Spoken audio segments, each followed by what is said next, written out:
Paulit-ulit na lang na paulit-ulit na din akong nasasaktan.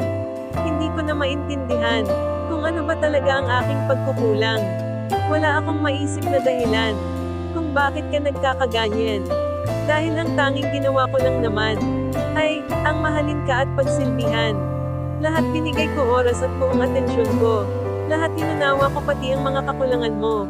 Tinanggap kita, tinanggap kita kung ano ka. Minahal kita kahit ang kapalit nito ay ang panlalait nila. Tiniis ko ang lahat, tiniis ko pati ang kanilang panghahamak. Dahil alam kong mahal mo ako at sapat na yun na dahilan para magpatuloy ako.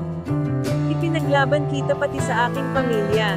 Kahit sabihin pa nila katangahan ang mahalin ka. Wala akong pinakinggan kahit ang aking mga magulang, basta ang alam ko lang.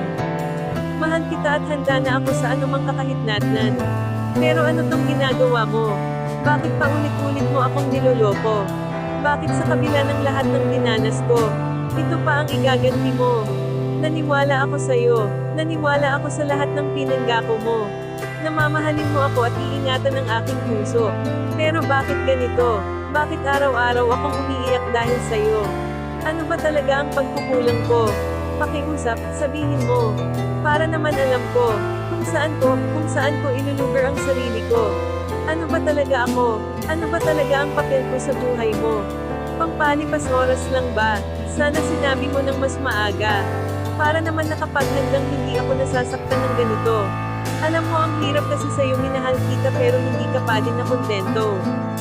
Hindi ko na alam ang iisipin ko. Bakit nagawa mo sa akin ito? Siguro nga tama sila. Tama na ang mahalin ka. Siguro nga tanga ako na nagmahal sa'yo ng totoo. Pero alam mo, sa ating dalawa ikaw yung mas tanga.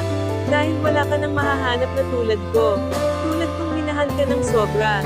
Kaya huwag kang mag-alala, makakalimutan din kita at darating yung araw na may magpaparamdam sa akin kung gaano ako kahalaga. Kaya ngayon magpakasaya ka na dahil andyan lang si Karma. Siya na daw ang bahala. Sa katulad mong walang kwenta.